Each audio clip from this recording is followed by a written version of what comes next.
préavis de grève de 72 heures a été déposé par le comité syndical des travailleurs de l'Assemblée nationale.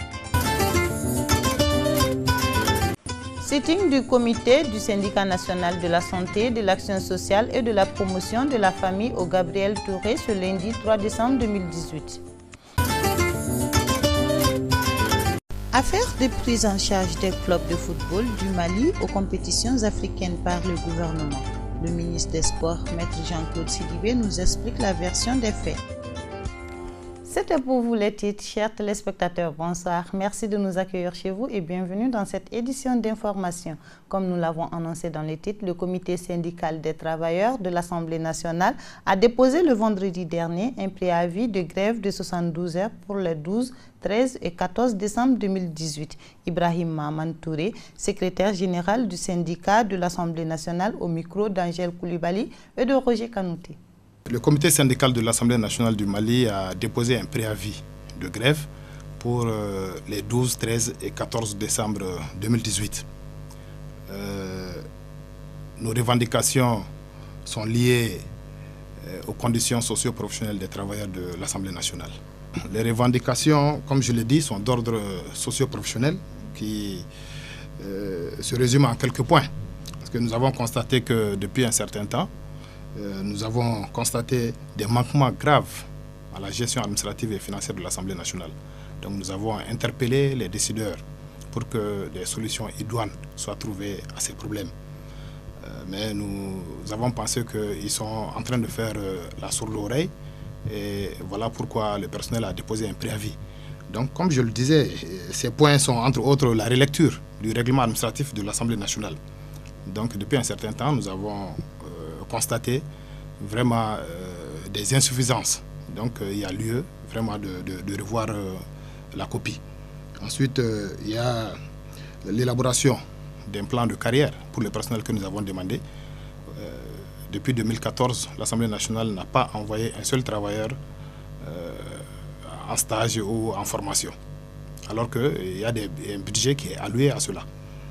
Il y a également l'adoption de la loi 1837-5L portant statut du personnel parlementaire. Donc je vous informe ici que jusque-là, depuis l'indépendance à nos jours, le personnel de l'Assemblée nationale du Mali n'a pas de statut. Donc nous demandons l'adoption d'un statut pour le personnel. Ensuite, il y a la mise à disposition, nous demandons également la mise à disposition de notre fonds social. Nous avons droit à 10 millions par an.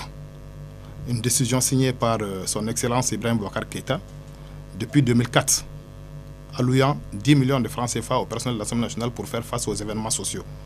Et nous avons constaté que ce fonds n'est pas versé régulièrement au comité syndical de l'Assemblée nationale. Donc nous réclamons le versement intégral de ces fonds.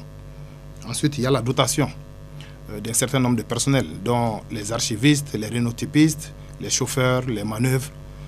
Ils ont des dotations en tenue, d'autres en lait, pour faire face vraiment à l'intox de la poussière des produits, souvent qui les rongent dans le cadre de leur travail. Il y a également l'ajustement de certains avantages aux mêmes catégories de personnel. Nous avons constaté également des dysfonctionnements à ce niveau. Même personnel de même catégorie ont un traitement différent, ce qui n'est pas normal. Parmi également les points de revendication, il y a la formation du personnel. Donc depuis 2014, l'Assemblée nationale n'a pas envoyé un seul agent en formation ou en recyclage. Donc ce qui n'est pas normal. Il y a également l'assurance. Nous avons une assurance à l'Assemblée nationale qui normalement doit couvrir tout le personnel. Mais malheureusement, nous avons constaté que la majeure partie des travailleurs ne sont pas couverts par cette assurance. Donc nous réclamons une couverture totale pour l'ensemble des travailleurs de l'institution. Donc nous demandons vraiment à ce que tout cela soit revu pour qu'il y ait l'équité entre les travailleurs de l'institution. Donc, comme vous l'avez dit, le mot de la fin, je dirais que le comité syndical reste ouvert au dialogue quant au préavis déposé pour les 12, 13 et 14 décembre. Si nous avons eu gain de cause, nous allons surseoir à la grève. Mais si cela n'est pas fait, nous allons continuer et la grève sera observée par l'ensemble des travailleurs de l'institution. Les travailleurs du centre hospitalier universitaire Gabriel Touré ont organisé un sitting dans l'enceinte du dit hôpital ce lundi 3 décembre 2018. M. Jimmy Kanté, porte-parole du syndicat national de la santé, de l'action sociale et de la promotion de la famille, a accordé un entretien à notre équipe de reportage. Propos recueillis par Angèle Koulibaly et Roger Kanouté. Ce sitting, c'était pour dire notre ras-le-bol. Aujourd'hui, Gabriel Touré est agonissant. Gabriel Touré va mal et même très mal. Ce qui n'est pas faisable à Gabriel Touré est faisable dans des petits CESCOM, dans des PMI, dans les centres de référence et dans des petites cliniques. C'est lamentable. La destination Gabriel Touré n'est pas très à conseiller. Et la mauvaise gouvernance a atteint un niveau vraiment inquiétant. Un niveau très inquiétant. Lorsque vous choisissez de venir à Gabriel Touré, déjà vous vous posez trop de questions et cela n'est pas normal. Qui faut-il aller voir? Qui est-ce que ça veut dire de l'entrée jusqu'au bureau du médecin? C'est vraiment le véritable calvaire. Et cela est dû justement à une gouvernance hospitalière qui n'a pas pris la juste mesure des choses. Donc aujourd'hui, nous sommes sortis parce que nous avions, il y a plus de mois, adressé une correspondance au directeur de l'hôpital Gabriel Touré pour signaler un certain nombre de dysfonctionnements. Parmi ces dysfonctionnements, il y a le problème du laboratoire. Aujourd'hui, le laboratoire de l'hôpital Gabriel Touré ne peut faire que 2 examens, c'est-à-dire la goutte épaisse pour savoir si quelqu'un fait le palu et aussi le groupage pour connaître le groupe sanguin. À part ces 2 examens, aucune autre analyse n'est faisable au laboratoire de l'hôpital Gabriel Touré. Il faut rappeler que l'hôpital Gabriel Touré est le plus grand hôpital du Mali en termes de fréquentation. Donc logiquement, ce qui n'est pas faisable à Gabriel Touré ne devrait être fait nulle part ailleurs au Mali. Il y a cet aspect. Il y a l'autre aspect qui concerne l'imagerie médicale. Vous venez aujourd'hui avec une douleur abdominale à Gabriel Touré, vous allez continuer à souffrir malheureusement parce que la simple échographie abdominale ou la simple échographie pelvienne n'est pas faisable dans le CHU le plus fréquenté du Mali, ce qui est inadmissible. À côté de cela, il y a aussi le respect d'un certain nombre d'engagements pris par l'administration hospitalière vis-à-vis du personnel. Mais surtout, la goutte d'eau qui a fait déborder le vase, c'est le mépris de la direction vis-à-vis du personnel. Lorsque les travailleurs courent derrière une administration pour demander de venir discuter des problèmes de l'hôpital, je pense que ça, c'est une perche à saisir. Mais que nous n'ayons aucune suite, malgré toutes nos sollicitations, cela nous oblige vraiment à revendiquer autrement. Et donc c'est pourquoi nous avons décidé, à l'issue d'une assemblée générale qui s'est tenue ici le jeudi 29 novembre, d'observer 2 heures de sitting, aujourd'hui lundi et demain mardi, si nous n'avons pas de suite favorable. Et dans le cas échéant, on va être obligé d'entreprendre d'autres actions plus radicales. Le mot de la fin, c'est vraiment inviter les autorités à s'occuper de l'hôpital Gabriel Touré. Nous savons tous que ceux qui ont un peu de moyens ne viennent pas ici. Donc c'est un hôpital pour pauvres, pour vous journalistes, pour les marchands, les commerçants détaillants, les cireurs, les coiffeurs. Et ceux qui sont aujourd'hui aux commandes du pays vont se faire soigner dans le privé, soit loin du pays. Donc on pense au bas peuple, le peuple qui souffre, le petit cultivateur, l'éleveur, le pêcheur, pour équiper l'hôpital Gabriel Touré du strict minimum. Nous ne demandons que le strict minimum.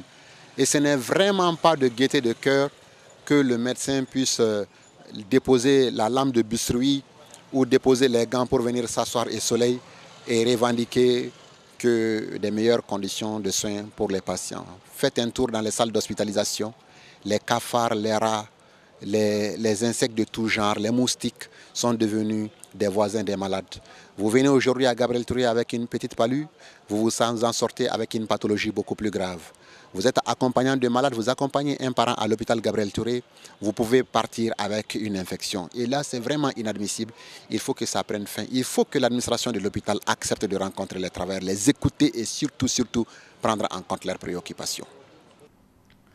À la veille des déplacements de nos clubs de football pour les compétitions africaines, une polémique a créé un différend entre dirigeants du ministère des Sports sur la prise en charge de ces clubs.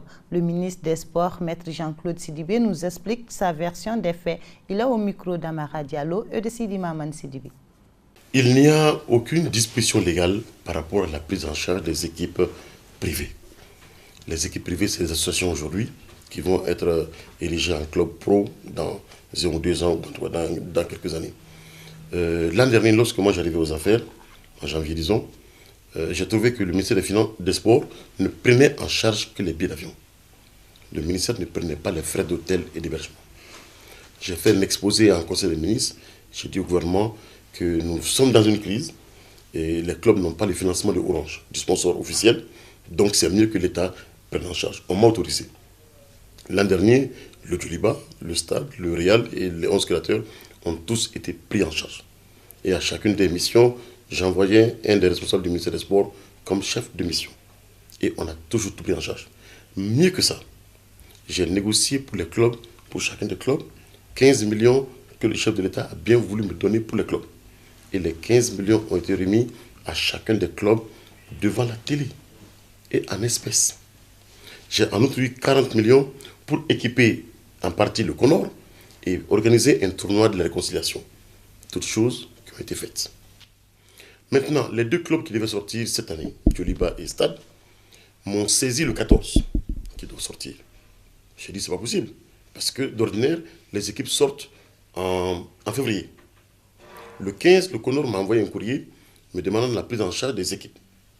J'ai informé le Conor ainsi que les clubs en leur disant que ce n'est pas possible cette année parce que les engagements au niveau du ministère des Finances sont arrêtés au 1er novembre à minuit. Donc, aucun ministre ne peut engager, en tout cas moi, ministre des Sports, je ne peux engager aucune dépense. Je les ai appelés à la réflexion, qu'on voit ensemble qu'est-ce qu'on peut faire comme solution. Mais moi, je n'ai pas la solution. Et je n'ai jamais écrit au ministre des Finances pour cette prise en charge de ces 2 équipes-là. Contrairement à ce qui a pu se dire. Je n'ai jamais écrit au ministre des Finances. Voilà. J'ai informé le ministre des Finances par texto du pourquoi je ne l'ai pas saisi. Lui et moi, on sait pourquoi je ne l'ai pas saisi. Les trucs sont arrêtés, enfin les engagements sont arrêtés au 1er novembre. Voilà ce qu'il y a eu comme difficulté. Pourquoi je n'ai pas pu prendre en charge ces équipes cette année, en tout cas en fin d'année là. Je n'en prends pas l'engagement pour le moment parce que je ne suis pas autorisé à faire des dépenses alors que publiquement les dépenses sont arrêtées.